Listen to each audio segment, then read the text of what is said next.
Économiste. Tout ça, ils l'ont échappé. Consultant. C'est quand même pas une petite affaire. Auteur. C'est moins politiquement populaire. Francis Gosselin, pour savoir et comprendre l'économie. On va s'entretenir avec Francis Gosselin, notre économiste, et on va parler de Couche-Tard, le CDPQ qui vend 700 millions d'actions de Couche-Tard. Mais c'est pas parce que Couche-Tard va mal, c'est pas parce qu'on a fait un mauvais placement, c'est tout simplement parce qu'on est en train, du côté de la compagnie, de réorganiser le partage des actions. Exactement. En fait, c'est intéressant cette vente d'actions-là par la Caisse de dépôt et placement parce qu'en fait, ils ne vendent pas sur le marché, ils revendent à Couche-Tard. Donc, ils retirent ces actions-là de la circulation. Écoute, Jean-François, j'essayais de trouver, tu sais, parce qu'évidemment, la Caisse de dépôt et placement achète et vend constamment des titres en bourse, dont possiblement celui de Couche-Tard. Mais contrairement à beaucoup d'autres entreprises où elle est très opportuniste sur des titres individuels, dans le cas de Couche-Tard, la Caisse, à un moment donné, possédait presque 7% de l'entreprise et graduellement, elle s'est départie de certaines proportions de propriété de l'entreprise. Chose est certaine, j'ai retrouvé des articles qui dataient de 2010, des articles qui dataient de 2016 où la Caisse détenait plus d'actions qu'en ce moment. Puis je dis ça pourquoi? Parce que c'est important de savoir à quel moment elle a acheté ces actions-là et incessamment à quelle valeur. Et donc, exact. Ouais, ben justement, donc montant? peut-être pour te donner une idée, en 2010, la Caisse possédait déjà un pourcentage important de Couche-Tard. L'action se transigeait à 3 $ l'action. Aujourd'hui, elle a vendu les actions à 63 $ l'action. Donc, c'est quand même, tu sais, quand on parle des déboires de la Caisse, des fois, là, Celsius, Azur, faut aussi rendre à César ce qui appartient à César. Moi, personnellement, j'ai rarement fait des placements en bourse qui m'ont rapporté 20 fois mon montant initialement investi. D'autres articles que j'ai trouvés, la Caisse déjà détenait un petit peu moins, donc probablement qu'elle avait vendu quelques actions. En 2016, elle était encore détentrice d'environ 6%. L'action se vendait 27 $. Donc, encore une fois, juste à ce moment-là, elle a possiblement doublé, voire plus, son investissement. Donc, encore une fois, un très, très bon placement de la part de la CDPQ. Et évidemment, pour Couche-Tard, ça semble être assez opportuniste avec leur stratégie d'avoir moins d'actions en circulation, un petit peu plus de contrôle à l'intérieur de l'entreprise. Et donc, c'est gagnant, on va dire, là, pour ce géant de l'alimentation rapide et du dépanneur là, qu'on connaît très bien au Québec. Fait que c'est une bonne nouvelle pour tous les Québécois et les Québécoises lorsque le CDPQ fait ça. Gagne. Et ce que je retiens, c'est que tu m'as dit, j'ai pas fait souvent des placements qui m'ont donné 20 fois le profit, donc t'en as fait. J'ai jamais fait. Non. Écoute, j'ai des amis qui ont acheté des bitcoins à 5 $, là, puis tu sais, ils s'en vendent beaucoup, là, mais ça, moi, je suis rentré dans le bitcoin à 10-12 000 $, donc non, j'ai 20 fois, j'ai jamais fait ça. Ah, OK. Puis les titres qui connaissent des progressions comme celle-là sont assez rares. Il faut les détenir sur vraiment la longue durée, là, pour que c'est des trucs comme Apple, là, les gens je me rappelle ce bonhomme qui avait vendu, je pense, 5% de Apple pour 80 000 $. Là, ça vaudrait aujourd'hui genre 50 milliards. Là, une affaire de même. Lui, tous les jours, il doit se lever en se disant « Oh non, qu'est-ce que j'ai fait là? » Ouais. On va passer au deuxième sujet. Il y a un influenceur immobilier qui est accusé par l'AMF de solliciter des investissements illégalement.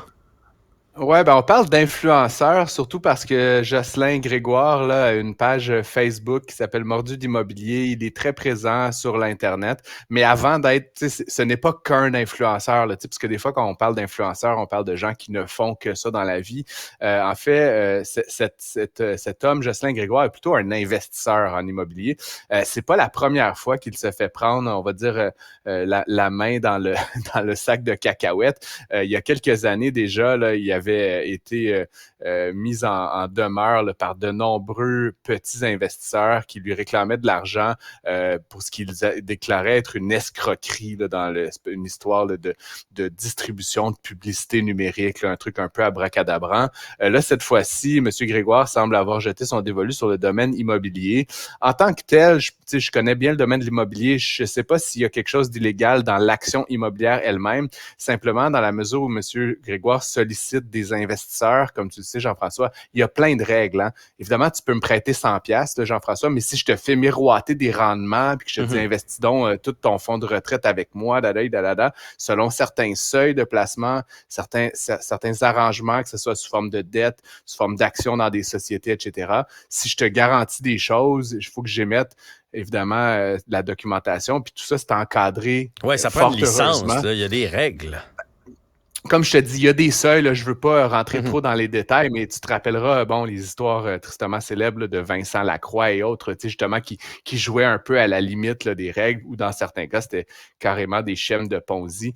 Donc, M. Grégoire, comme je le dis, sur le fond, je ne peux pas me prononcer, mais certainement qu'il a un petit peu abusé de la position que lui donne sa notoriété publique, là, comme influenceur, justement, comme quelqu'un qui semble vraiment maîtriser les codes, le langage de l'immobilier pour éventuellement réclamer de l'argent. Mais dans certains cas, il était à la fois un peu comme juge et partie. Là, il était intermédiaire et bénéficiaire, puis il se payait des commissions. En tout cas, c'est ce qu'allègue la poursuite. Et donc, éventuellement, là, l'AMF a déposé des démarches contre lui. Il y a plusieurs sociétés. Ça semble être assez compliqué, cet univers-là. Puis je vais te donner, moi, une petite règle du pouce, Jean-François. Quand ça a l'air compliqué, généralement, c'est parce que c'est pas toujours propre. Donc, c'est comme mieux ça. De te sauver dans ce temps-là.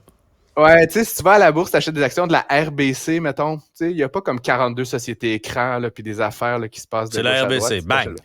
Je donne quand même le pinacle là, de la plus grande banque canadienne, là, mais entre la RBC puis Jocelyn, là, effectivement, il y a peut-être un juste milieu. donc, effectivement, puis ce qui est très intéressant, c'est que de toute façon, Jocelyn, lorsqu'on investit, c'est peu importe où on reçoit des conseils, là, si tu demandes des documents, puis la personne ne peut pas donner de documents, elle ne peut pas te montrer d'actions, elle ne peut pas te montrer ce qu'elle a fait avec ton argent ou ce qu'elle va faire avec ton argent, ou je veux dire, il y en a tellement de bons planificateur ou de bons j'ai broker là en anglais là je veux dire un courtier voilà je veux dire aller vers ces gens-là là. Aussitôt que ça sent pas bon, on s'en va. On fait pas confiance à ces gens. Exactement. Puis comme je trouve ça étrange quand même, puis encore une fois, je veux pas me substituer au juge, mais c'est simplement quelqu'un qui a un parcours assez particulier. Monsieur Grégoire a lui-même écrit un livre il y a quelques années, De bum à millionnaire. Là, c'était le titre du livre où il raconte avoir fait de la prison, être proche de membres du crime organisé. Encore une fois, on est tous en faveur là, de l'histoire là, de héros, de zéro à héros, là, mais en même temps, disons qu'il y a un passé un petit peu disons, atypique, on va dire ça comme ça, et donc là, d'apprendre qu'il est un petit peu mêlé à de la fausse représentation et de la représentation sur certaines actions qu'il n'a pas le droit lui-même de poser, comme courtier hypothécaire, comme courtier en valeur immobilière, là, éventuellement, il y a comme un petit soupçon de doute, en tout cas, dans mon esprit personnellement. Donc, on va suivre cette affaire-là avec beaucoup d'intérêt. Ça a débuté en avril, puis là, il devrait y avoir des documents qui vont être soumis sous peu là, de la part de la partie défenderesse.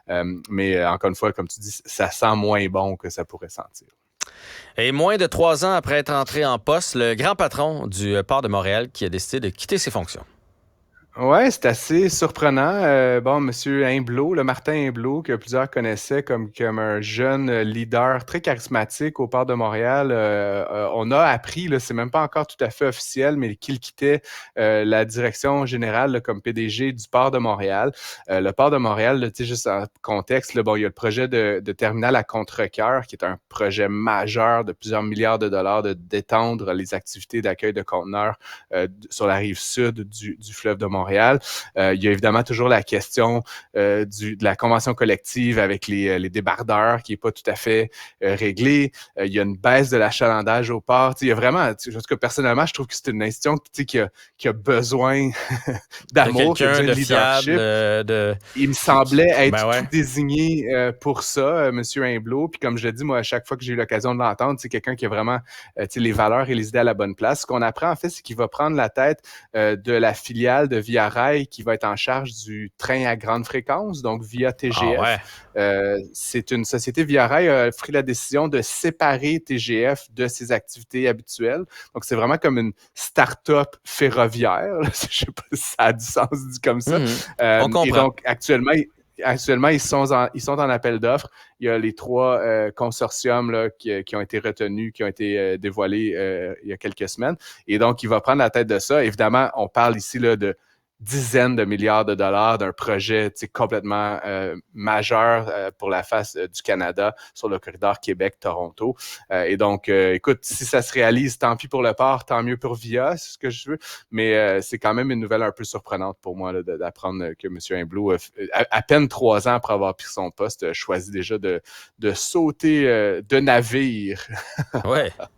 Et prendre le Comme premier on dit train. en anglais. Je n'ai plus rien à ajouter.